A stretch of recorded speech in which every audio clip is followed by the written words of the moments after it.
একমাত্র পরিশ্রম এবং সততাই আপনাকে সামনে নিয়ে যেতে পারে।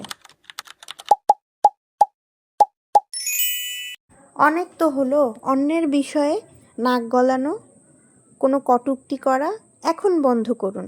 কারণ মানুষ কিন্তু এই পৃথিবীতে বেশি দিন বাঁচে না। পরশুদিন আমার এক ফুপু মারা গেছে, যার বয়স 35 থেকে 38 বছরের মধ্যে হবে। ছোট ছোট মেয়েদের রেখে চলে গেছে। সো সেই বিষয়টাও মাথায় রেখে হলেও নিজেদের পরিবর্তন করুন, যে এত মানুষকে নিয়ে খোঁচাখুচি করার কিছুই নেই।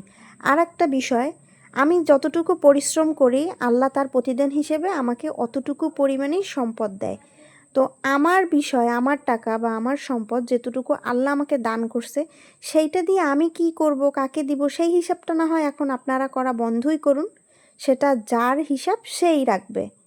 সো এগুলো থেকে একদম বাহিরে থাকেন। অনেক হয়েছে মানুষের বিষয় নিয়ে এত নাক গলানো, কোনো বিষয়ই ভালো না।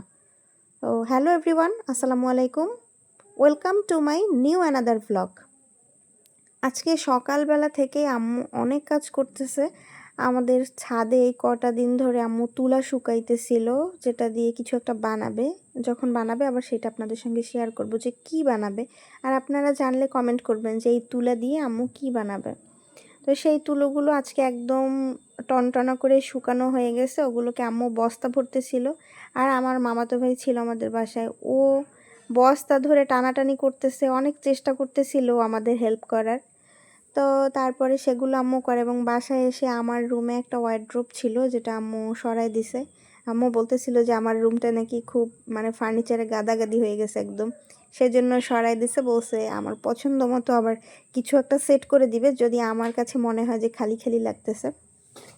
তো তারপর আম্মু একটু আম কেটে দিল, সেটা খাইলাম। অ্যান্ড দেন শাওয়ার নিয়ে দুপুরের খাওয়া দাওয়া করি। খাওয়া দাওয়া করার পর দেখি ঝুম বৃষ্টি নামছে আর ওয়েদারটা দেখতে খুবই ভালো লাগতেছিল। সেটা দেখতে দেখতে বিকেলবেলা একটু ঘরে মুড়ি মাখায় নিছিলাম। মুড়ি খেতে খেতে আজকের ভিডিওটি এখানেই শেষ করলাম। আল্লাহ হাফেজ।